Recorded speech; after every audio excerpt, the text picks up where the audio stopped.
काजी फायज ईसा के ऊपर जो हमला हुआ उस सिलसिले में कार्रवाई करने के अंदर रुकावट कौन सी है? पहले मुल्क में इंसाफ करो, फिर बरतानिया से इंसाफ मांगो। इमरान खान को उनका जानशीन किस शक्ल में मिल गया?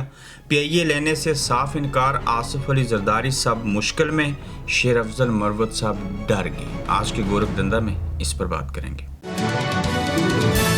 अस्सलाम वालेकुम, आप देख रहे हैं गोरखधंधा। अबरार कुरैशी आपसे मुखातिब हूं। चूँकि हम लंदन में बरतानिया में मौजूद हैं, जो कुछ काजी फायज ईसा साहब के साथ हुआ उसको वजह बना के और मोहसिन नकवी साहब की प्रेस कॉन्फ्रेंस और फिर पाकिस्तान हाई कमीशन लंदन की तरफ से जो चीज़ें सामने आई उसको देखकर लोग परेशान हैं कि इनके ऊपर बड़ी कार्रवाई होगी, लोग गिरफ्तार हो जाएंगे, इनके शनाख्ती कार्ड और पासपोर्ट कैंसिल हो जाएंगे।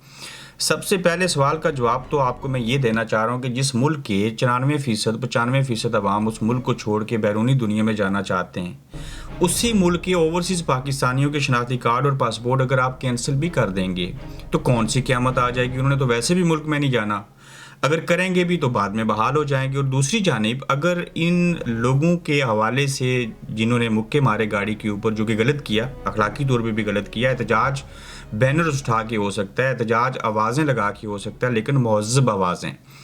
तो अब ये कहा जा रहा है कि उनके खिलाफ कार्रवाई होगी, और जब कार्रवाई अब तक नहीं हुई, मैं आपको बता रहा हूँ, और पाकिस्तान हाई कमीशन लंदन ने ऐसी कोई रिपोर्ट भी नहीं की पुलिस को और अथॉरिटीज़ को। वहीं पे सोशल मीडिया के ऊपर जब शयान अली पहले गिरफ्तार हुए थे तो उनकी वीडियो चलाई जा रही है और ये तासर दिया जा रहा है कि लोग गिरफ्तार हो गए। इसकी वजह क्या है कि लोग खौफ खाएं और आइंदा किसी काजी फायज ईसा को, किसी आर्मी चीफ को, किसी वज़ीर आज़म के लिए बदनामी का बायस न बने। तो ये खौफ व हरास फैलाने की कोशिश है, जबकि ये वीडियो पुरानी है, ये वीडियो नई नहीं है। अब अगर काजी फायज ईसा साहब इस केस के अंदर मुद्दई बनते हैं तो ज़ाहिर है ये खबर तो वर्ल्ड वाइड बन जाएगी कि पाकिस्तान की रियासत का और सुप्रीम कोर्ट का साबिक चीफ जस्टिस जो है वो चंद लड़कियों और लड़कों के खिलाफ बरतानिया के अंदर उसने रिपोर्ट की है, और फिर ये केस जो है वो कोर्ट में जाएगा। चूँकि काजी फायज ईसा यहाँ के नेशनल नहीं है तो रिपोर्ट वो कर नहीं सकते। तो अगर उन्हें रिपोर्ट करनी है तो उन्हें पाकिस्तान हाई कमीशन लंदन के ज़रिए जाना पड़ेगा, जिसकी हदायत हुकूमत पाकिस्तान देगी। हाई कमीशन लंदन यानी कि फ़ॉरेन ऑफिस को वो बताएगी, फ़ॉरेन ऑफिस आगे उसको डील करेगा। तो जो फ़ॉरेन ऑफिस का अमला है, क्या हाई कमिश्नर लंदन जो हैं वो मुद्दई बनेंगे? नहीं हो सकता। वो पब्लिक के टैक्स के पैसों से तनख्वाह लेते हैं, सारी चीज़ें करते हैं, तो अपनी ही पब्लिक के ख़िलाफ़ ऐसे नहीं कर पाएंगे, चूँकि कॉम्प्लिकेटेड। अगर ऐसे हो भी जाए तो इस केस के अंदर ना तो किसी की कोई नेशनैलिटी ख़त्म होती है, ना तो कोई लंबे अरसे के लिए जेल जाएगा, ट्रायल होगा, और पुलिस उस वक्त तक इस रिपोर्ट को दर्ज करने के बाद किसी को चार्ज नहीं करेगी जब तक उनको ये नहीं लगता है कि हम इस केस को अगर कोर्ट में लेके जाते हैं तो इसका आउटकम क्या आएगा। चूँकि यहाँ के इदारे उस वक्त तक हाथ नहीं डालते जब तक उन्हें ये तसल्ली ना हो जाए कि ये केस स्ट्रॉन्ग है, इस दफ़ात के तहत जो है इसको सज़ा होनी चाहिए। अगर वो उनको श्योरिटी हो जाए तो फिर उन चीज़ों के ऊपर जो है वो हाथ डालते हैं। तो लिहाजा काजी फायज ईसा साहब के ऊपर जो लंदन में लोगों ने भड़ास निकाली, जो बदअखलाकी या बदतमीज़ी या इसको जो भी नाम दे दें, चाहे वो हमला कहें, काजी साहब से कोई पूछे, मोहसिन नकवी साहब से कोई पूछे, इस हुकूमत पाकिस्तान से कोई पूछे, रियासत पाकिस्तान से कोई पूछे कि जब चौधरी इम्तियाज़ की भाभी के साथ जो अमल हुआ वहाँ अपने घर में इंसाफ नहीं कर सके, लंदन से इंसाफ लेने आ गए। काजी फायज ईसा साहब कहें कि मेरी कोर्ट, मेरा चीफ, मैं चीफ, मेरी मर्ज़ी कि मैं ये केस सुनूं या ना सुनूं। तो जब आप इमरान खान से बल्ले का निशान ले लें, उसे जेल में रखने के लिए मोहरा बने, आप इंसाफ ना करें, तो फिर आप जब लंदन में आएँ तो लोगों के पास और मुझे बताइए ज़रिया क्या है अपनी भड़ास निकालने का और उस शख्स को एहसास दिलाने का। नो डाउट मैं फिर कहता हूँ कि वो थोड़ी चीज़ें ज़्यादा की गई, आउट ऑफ द वे चीज़ें हुई, लेकिन इसके अलावा तो उनके पास कोई है नहीं है अमल जिसको वो कर सकें। तो काजी फायज ईसा साहब के साथ जो लोगों ने किया वो गम था, वो गुस्सा था, वो नाइंसाफ़ी थी, अदम इंसाफ का अमल था जो उनकी तरफ से इंसाफ नहीं दिया गया। तो काजी साहब दोबारा तो किसी को मिलेंगे नहीं। अगर ये काजी साहब सियाने होते तो आए क्यों थे लंदन? अगर आ भी गए थे तो हाई कमिश्नर साहब ने उसी टाइम पे गाड़ी क्यों निकाली जब वहाँ पे लोग मौजूद हैं? उन्होंने सिक्योरिटी क्यों नहीं वहाँ पे बुलाई? तो क्यों वो वहाँ से उस टाइम के ऊपर निकले जिसकी वजह से वो बेइज्जती का बायस चीज़ें बनी? तो ये कुछ भी नहीं होगा, इसके ऊपर किसी को फांसी नहीं होनी, कोई कुछ नहीं होना। तमाम रूमर्स, किस्से और कहानियाँ हैं। अगर कोई रिपोर्ट हो भी गई तो उसके नतीजे में किसी ने जेल नहीं जाना, ये आप याद रखिएगा। और सोशल मीडिया के ऊपर चलने वाली चीज़ें जो हैं वो पुरानी हैं। मैं किसी लड़की को, किसी लड़के का तहफ़्फ़ुज़ नहीं कर रहा, ये बदतमीज़ों का एक टोला है माज़रत के साथ। नो डाउट ये इमरान खान साहब के चाहने वाले हैं, लेकिन ये जिस हद तक चीज़ें करते हैं, जिस तरह कि ये एहसास कमतरी का शिकार हैं, ये चीज़ें बहुत आउट ऑफ द बॉक्स हैं और ऐसे होना नहीं चाहिए। लेकिन जो कुछ काजी फाजिसा के साथ हुआ वो होना भी चाहिए था, लेकिन तरीक़ाकार थोड़ा सा मुख्तलिफ होना चाहिए था। अब आइए कि इमरान खान साहब को उनका जानशीन मिल गया और किस शक्ल में मिला। देखिए, सियासी जानशीन होता कौन है? पाकिस्तानी माशरे के अंदर, इस निज़ाम के अंदर उनका बेटा, उनका भाई, कोई बेटी, कोई इस तरह से चीज़ें होती हैं।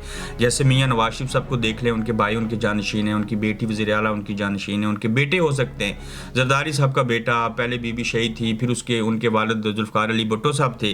तो अब इमरान खान साहब को जो उनका सियासी जानशीन मैं जिसको समझता हूँ इस वक्त पूरे पाकिस्तान के अंदर, पहला नाम मैं सुलेमान अकरम राजा को लूँगा और उसके बाद कौन आएगा से मुराद सईद की बात कर लें तो सुलेमान अकरम राजा एक ऐसे इंटेलेक्चुअल और इस नौयत का सियासी जानशीन उनको मिला जो उनकी पार्टी के सेक्रेटरी जनरल भी हैं और आइनी मामलात जो होते हैं, जो आइन के हवाले से चीज़ें होती हैं, उसको बतौर वकील जो है वो देखते भी हैं। ये अलग बात है कि उनके ऊपर सेक्रेटरी जनरल जमात का नहीं बना के उनके ऊपर ये मुसीबतें और डाल देनी चाहिए थी ताकि वो कोर्ट के मामलात को सही से ना देख सकें। ताहम सुलेमान अकरम राजा जो हैं ये इमरान खान साहब के बाद इस वक्त एक्टिव लोगों में वाहिद आदमी हैं जो इनकी पार्टी को बेहतर कर सकते हैं, चाहे वो एहतजाज करना हो, चाहे किसी की ज़मानतें करवानी हो, किसी का केस लड़ना हो, कारकुनों को चार्ज करना हो। तो इस हवाले से उन्होंने गुज़श्ता रोज़ गुफ्तगू की जो पंजाब असम्बली के मेम्बरान से वो मिले, वो बड़ी मनी खेज़ है। मैं ये आपके सामने रखना चाह रहा हूँ।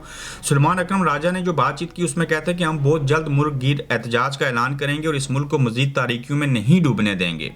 26वीं आइनी तरमीम के बाद 27वीं तरमीम लाने की बात हो रही है, ये गिर्स नहीं हो सकता और फौजी अदालतें आ जाएं।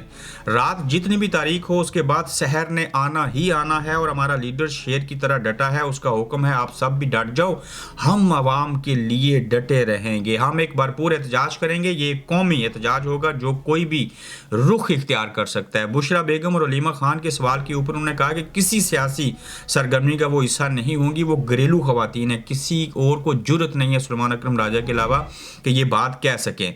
एक मुख्तलिफ और ज़बरदस्त नौयत का एहतजाज होगा जिसमें हर सूबे और अकाई की अवाम निकलेगी। ये पूरी कौम की बका की जंग है, सिर्फ तहरीक इंसाफ की बात नहीं है और मिलिट्री कोर्स को रोकना ही होगा। इमरान खान के बाद सुलेमान अकरम राजा वाहिद हैं जो PTI के कारकुनों को जो है वो नहीं कह रहे कि आओ एहतजाज करो, वो कह रहे हैं कौम का मसला है। फिर देखिए कि इस्टेब्लिशमेंट को पैगाम है कि अवाम की आपसे दूरियां बढ़ चुकी हैं, अपना आप ठीक करो, आइंदा सियासत में किरदार ना अदा ना करना, जो गंद फैलाया है इसको अदालतों के ज़रिए ठीक ही होने दिया जाए तो इसमें बेहतरी है। तो सुलेमान अकरम राजा साहब अली अमीन गंडापुर की तरह ये नहीं कह रहे मैं आऊँगा अडयाला जेल से इमरान खान को ले जाऊँगा, फलां चीज़ करूँगा, ऐसे करूँगा, और फिर कहने के बाद वैसा करते भी नहीं है। ये हकीकत के ऊपर मबनी बात करते हैं। और सबसे बड़ी बात इनकी मुझे ये अच्छी लगी कि वो कहते हैं इमरान खान भी कल किसी से डील करेगा, कोई चीज़ करेगा, कोई इस्टेब्लिशमेंट का टाउट बनेगा तो मैं उसी वक्त जमात से लायदा हो जाऊंगा। और हम सिर्फ चाहते हैं कि मुल्क के अंदर इंसाफ हो, जमहूरियत आगे बढ़े, अवाम को उनके हकूक़ मिलें और हम किसी के टाउट बन के ऐसी चीज़ें नहीं करें। और इस पार्टी के अंदर कोई शख्स मुझे बता दें जो इस तरह की बात करता हो। आखिर इमरान खान के बाद वो सिर्फ सुलेमान अकरम राजा हैं, तो मुझे ये उनके सियासी जानशीन दिखाई देते हैं। और सुलेमान अकरम राजा जैसे लोग अल्लाह ताला इस पाकिस्तान के अंदर मज़ीद लोगों को दे। जज बाबर स्तार की मिसाल देख लीजिए, मैं शायद किसी और का नाम ना ले सकूं, लेकिन ये वो लोग हैं जो इंटेलेक्चुअल हैं, जिनको अखलाकियात का पता है, जिनको सियासत का पता है, जिनको कानून का पता है। आप इनको कभी बेहूदगी करते हुए नहीं देखेंगे। हाँ, वो इंसान है, गुस्सा उनको भी आता है। PIA फ़रोख्त हो रही थी और ख़रीदने की कितनी बोली लगी और आप हैरान होंगे कि इसको कोड़ियों के भाव भी ख़रीदा नहीं जाएगा, सिर्फ PTV के ऊपर बिड लगाई गई, मैनेज करके लोगों को लाया गया। और जब ये बोली लगी तो असासों का तखमीना जो था वो 291 अरब रुपए लगाया गया। कम से कम कीमत रिजर्व प्राइस के ऊपर 85 अरब रुपए बोली जो ब्लू वर्ल्ड सिटी ने लगाई और वो 10 अरब रुपए लगाई गई। उसके बदले में भी कहा गया कि जो आप लोग हैं ना हमसे, ये जो 85 अरब रुपए हैं इसको हम हाउसिंग सोसाइटी के मकानों के अंदर एडजस्ट कर लेंगे। 1 साल से जारी प्रोसेस जो था वो नाकाम हो गया और बोली दंदा हुकूमत के लिए दुआगो हैं कि सब रिफ्रेशमेंट के लिए आ जाएं। बोली ख़त्म होने के बाद ऐलान किया गया। ये वो PIA है, पाकिस्तानियों के इस PIA को दुनिया के अंदर बतौर एग्जाम्पल देखा गया एयरलाइन को। ये दुनिया की 8 से 10 साल नंबर 1 एयरलाइन रही। हम PIA लंदन से मुझे पाकिस्तान जाना हो जब चलती थी तो पहली प्रायोरिटी होती थी हम PIA में जाएंगे। क्यों? डायरेक्ट फ्लाइट है। इससे बड़ा फ़ायदा सुन लीजिए, स्टाफ अच्छा है। उससे बड़ा फ़ायदा सुन लीजिए, सबसे बड़ा फ़ायदा अपने मुल्क की है और हलाल खाना देते हैं और इस तरह की बिरयानी और चीज़ें देते हैं कि खाना खा के जहाज़ में तो वैसे ही भूख लगती है 7 घंटों में, तो मज़ा आ जाता था। एक अटैचमेंट थी, फीलिंग्स थी। हमारा पैसा जो पाकिस्तान जाने के लिए ब्रिटिश एयरवेज को देंगे या बाकी लोगों को देंगे, भले पीआईए 50 पाउंड ज़्यादा ले ले, लेकिन हमने अपने मुल्क के ज़रा मुबादला के अंदर इजाफा करना है, हमने किसी और के साथ नहीं जाना। तो वो पीआईए आज ऐसे क्यों है? ये हमारे सियासतदानों, हुकूमतों और इस्टेब्लिशमेंट की सियासत में मुदाखलत की वजह से दुनिया के टॉप 3 इदारों के अंदर शुमार होने वाली पीआईए को आज कोई ख़रीद नहीं रहा। ये हमारे लिए शर्म का मुकाम है और शर्म का बाइस है उसकी वजह कि हम लोग झूठे हैं, मुनाफिक हैं, मकार हैं। हम अपनी ज़ात के ऊपर मुल्क, कौम और मज़हब को बलि चढ़ा देते हैं। हुकूमत का नया झूठ बेनकाब हुआ और इस हवाले से जो बात है वो ये है कि Pakistan telecommunication authority PTA ने मुल्क में मुकम्मल तौर पर इंटरनेट बहाली का दावा करते हुए कहा कि मेटा प्लेटफॉर्म्स सबसे ज़्यादा सार्फिन होने के बायस सुस्त रवि का शिकार हुए। पाकिस्तान में इंटरनेट मुकम्मल तौर पर बहाल कर दिया गया है। पीटीए का दावा SMW4 सब मरीन केबल से फॉल्ट दूर कर लिया गया है और तर्जुमान पीटीए के मुताबिक जून में SMW4 और अगस्त में AEV1 सब मरीन केबल में फॉल्ट सामने आया था और दोनों केबल्स की बहाली के बाद 1750 GPS का शॉर्ट फॉल जो था वो दूर हो गया, शॉर्ट फॉल। तो ये जो चीज़ें कह रहे हैं ये बात हकीकत के ऊपर मबनी नहीं है। आपने खुद एक ट्रायंगल बिल्डिंग के अंदर बैठ के पाकिस्तानी मीडिया को कंट्रोल करने के लिए ये सारी हरकतें की थी। अब देखिए कि शेर अफजल मरवत सब डर कैसे गए। सुलेमान अकरम राजा ने जब कहा कि शेर अफजल मरवत जो कुछ कह रहे हैं ऐसे नहीं है, उसके ऊपर मसूफ ने ट्वीट की। शेर अफजल मरवत साहब ने जब ट्वीट की तो आगे थे सुलेमान अकरम राजा, तो उनके बारे में की। फिर ये ट्वीट डर के डिलीट करनी पड़ी कि ये वास्ता तो सुलेमान अकरम राजा से पड़ा है, उसने तो किसी की चापलूसी करनी नहीं है, उसने तो सीधी सीधी बात करनी है। चूँकि खुद हो जाएं बीमार, खुद ना करें एहतजाज, बने किसी के टाउट और फिर करें तनकीद अपने शेर अफजल मरवत होते हुए सुलेमान अकरम राजा के ऊपर, तो फिर तो आपको ट्वीट डिलीट करनी पड़ेगी। शेर अफजल मरवत ने एक ट्वीट की जो कुछ देर के बाद डिलीट करना पड़ी और सुलेमान अकरम राजा का बयान देखकर दुख हुआ। बताता चलूँ कि आप मुझे कंट्रोल करने वाले या हदायत जारी करने वाले कोई नहीं हो, मैं सिर्फ इमरान खान को जवाबदेह हूँ। उस इमरान खान को जवाब दें जिसको सारा सच नहीं बताते। वो इमरान खान जो जेल में पड़ा है, जो बाहर हैं, वो सारे आपको जानते हैं। इमरान खान आपको सही से नहीं जानते, उनकी वजह से आपने शोहरत पाई। आज ये जो मुंह खोल खोल के बड़े बड़े दावे और बयानात जारी करते हैं, इनको भूल जाएं, अमली काम करके दिखाएं। आसिफ अली जरदारी साहब मुश्किल में हैं, अल्लाह ताला उनको सेहत दे। वो दुबई जा रहे थे सदर साहब, तो जहाज़ से उतरते हुए उनका पाँव जो है वो फ्रैक्चर हो गया और डॉक्टर्स ने 4 हफ्तों के लिए पाँव पर प्लास्टर लगा दिया। तिबी इमदाद के बाद सदर जरदारी घर मुंतकिल हो जाएंगे। इस उम्र में क्या ज़रूरत पड़ी दौड़े करने की, सदर पाकिस्तान बनने की? बेटे को बना देते, बेटी को बना देते। दुनिया में और पाकिस्तान के अंदर भी जवान लोग मौजूद थे, तो गिरे हैं। अल्लाह ताला आपको सेहत दे। अपना ख्याल रखिएगा, अपना फीडबैक दीजिएगा। जल्द आपसे फिर मुलाकात होगी। आप देख रहे हैं गोरखधंधा अब्रार कुरैशी के साथ।